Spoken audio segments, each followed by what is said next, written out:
Hi guys, welcome to How to Maximize. In this video, I will show you how to add more than one photo in one story on Instagram.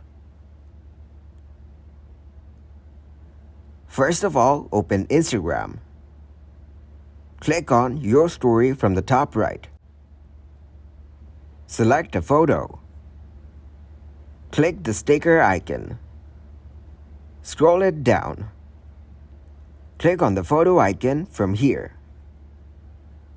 Now select any photo from the gallery. Adjust the photo in any size or any way you want. Then click again on the sticker icon. Select another photo. Adjust it in any size or any shape you want. Then again, click on the photos icon. Select another photo. Now click on the arrow to post the story.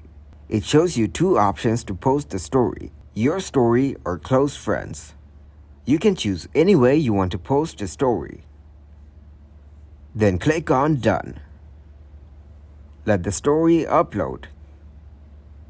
Now open up to see the story of more than one photo. Then close your Instagram. Thanks for watching, and please leave a like, subscribe, and share.